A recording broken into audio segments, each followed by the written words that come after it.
Friends, आपने life में सबने कभी ना कभी कोई ना कोई एंटासिड जो गैस की दवाई होती है या एसिडिटी की दवाई होती है वो आपने खाई होगी। और स्पेसिफिकली मेरे आर्थराइटिस के मरीज़ जिनको आर्थराइटिस की दवाई के साथ में कई ऐसे होते हैं इनको बीपी, डायबिटीज़, थायराइड, ये सब की भी दवाइयाँ साथ में लेनी पड़ती हैं। तो पेट में उथल पुथल मचना तो कॉमन सी बात है और उसको कम करने के लिए हम एंटासिड्स जो हैं काफ़ी फ्रिक्वेंटली पेशेंट्स को प्रिस्क्राइब करते हैं। और हम ना भी करें तो भी कई पेशेंट्स अपने आप से ही मेडिकल से दवाई ले लेके कई बार खा भी लेते हैं। तो आज मैं बताना चाहूँगी कि एंटासिड्स का भी कोई साइड इफ़ेक्ट होता है या नहीं होता है। तो आज चलिए इस टॉपिक पे डिस्कशन करते हैं। फर्स्ट सेंटेंस में यही बोलूँगी, कोई ऐसी दवाई नहीं है जिसका कोई साइड इफ़ेक्ट नहीं होता। सब दवाइयाँ कुछ ना कुछ कहीं ना कहीं साइड इफ़ेक्ट कर सकते हैं, कुछ शॉर्ट टर्म में, कुछ लॉन्ग टर्म में। कोई माइनर साइड इफ़ेक्ट होगा तो कोई मेजर साइड इफ़ेक्ट होगा। तो कोई दवाई ऐसी नहीं है जिसका साइड इफ़ेक्ट नहीं है। हाँ, बस हमको ये सोचना है कि फ़ायदा और नुकसान इसको बैलेंस करना है। अगर फ़ायदा ज़्यादा है, नुकसान कम है तो खाना है, और अगर नुकसान ज़्यादा है और फ़ायदे कम हैं तो डेफिनेटली आप भी समझ जाएंगे कि ये दवाई हमारे लिए, शरीर के लिए अच्छी नहीं है। तो एंटासिड ऐसी कैटेगरी में आती है जो अगर आप शॉर्ट टर्म लेते हैं, कभी कभी लेते हैं तो कोई बुराई नहीं है। तकलीफ़ है, खाना तो पड़ेगा।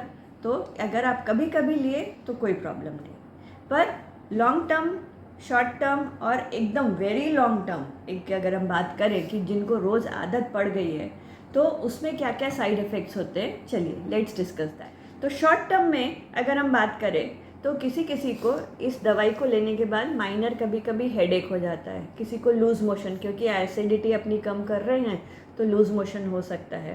बट वो ट्रांजिएंट रहता है, एक दो बार के लिए रहेगा और फिर ये अपने आप नॉर्मल हो जाएगा।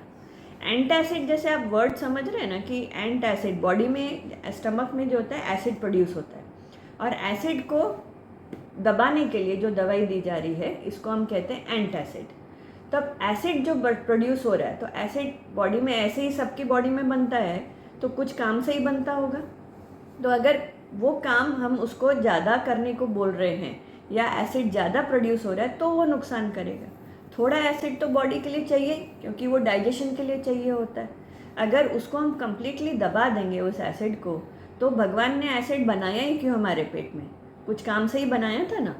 अगर वो काम नहीं हो पाएगा तो उससे रिलेटेड हमारे बॉडी में फिर साइड इफ़ेक्ट्स आ सकते हैं। तो अगर हम लॉन्ग टर्म अगर इस एंटासिड को लेते हैं तो बॉडी का एसिड दब जाता है। उसके कारण क्या होगा कि हमारी बॉडी में कुछ चीज़ें, एलिमेंट्स ऐसे होते हैं जिसको एब्जॉर्ब करने के लिए इस एसिड की ज़रूरत होती है। मोस्ट कॉमन है कैल्शियम, विटामिन B12। ये दो ऐसी चीज़ें हैं जिसके एब्जॉर्प्शन में हमको इस एसिड की ज़रूरत पड़ती है। अगर लॉन्ग टर्म आप एंटासिड लेते रहेंगे तो कैल्शियम का और B12 का एब्जॉर्प्शन जो है कम हो जाएगा। उसकी वजह से आप खुद ही समझ सकते हैं आजकल कैल्शियम डेफिशिएंसी कितनी कॉमन है। हड्डियों में दर्द हो रहा है, बॉडी झुक जाती है, हाइट कम होने लगती है, कई बार जल्दी फ्रैक्चर होने लगते हैं, किसी को थोड़ी सी चोट लगी और फ्रैक्चर हो जाएंगे। तो कैल्शियम की कमी की वजह से ऑस्टियोपीनिया, ऑस्टियोपोरोसिस जो बीमारियां होती हैं उसके लक्षण दिखने शुरू हो जाएंगे। विटामिन B12 सब जानते हैं, आजकल B12, D3 के टेस्ट तो बहुत कॉमन से हो गए हैं, सब करवाते ही हैं आजकल टाइम टू टाइम में इसको। और B12 हम वेजिटेरियन लोगों के डाइट में वैसे ही सोर्स कम होता है, और ऊपर से हम अगर एंटासिड्स रेगुलर खाते रहेंगे तो जो थोड़ा बहुत भी B12 हमारी डाइट में आ रहा था या इवन टैबलेट फॉर्म में अगर हम ले रहे हैं तो वो एब्जॉर्ब ही नहीं हो पाएगा।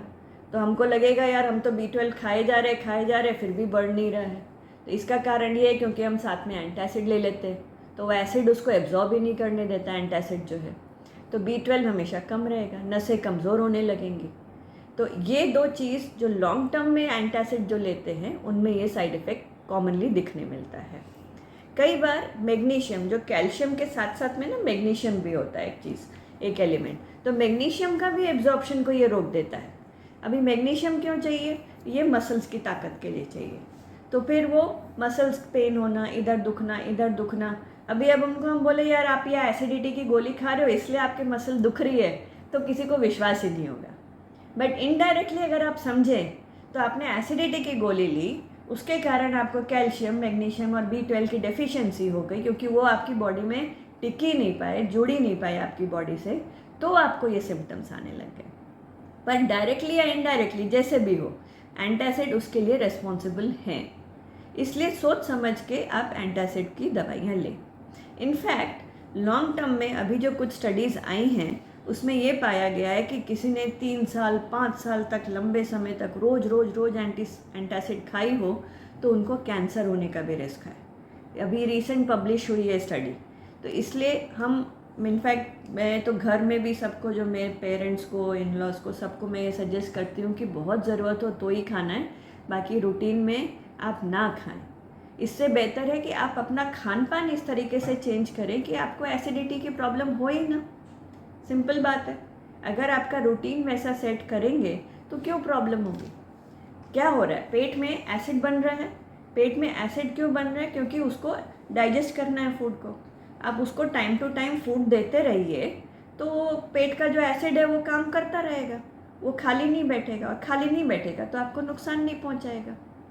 तो इसका सिंपल तरीका है, आप 3 टाइम खाना खाएं, उससे अच्छा आप 5 बार नाश्ता कर लें, ताकि पेट के एसिड को कुछ ना कुछ खान पान की चीज़ें मिलती रहे और वो काम करता रहे और आपको नुकसान ना पहुंचाए। और कभी बहुत हैवी डाइट, तेल तला हुआ, घी वाला और बहुत मसाले वाली चीज़ें आप खाएंगे तो थोड़ी बहुत एसिडिटी तो एनी टाइम होगी। पार्टी वार्टी में गए हैं, कुछ है तो हो सकता है।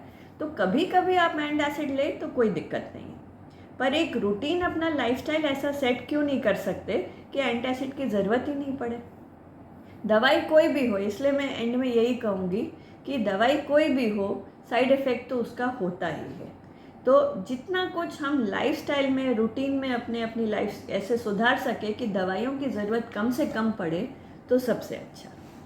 अब एंटासिड से रिलेटेड आपको मुझसे कुछ और जानना हो, पूछना हो तो ज़रूर आप मुझे कमेंट सेक्शन में लिख के पूछें, नहीं तो नीचे लिंक में आपको क्लिनिक का फ़ोन नंबर ऑनलाइन अपॉइंटमेंट के लिए भी मिल जाएगा।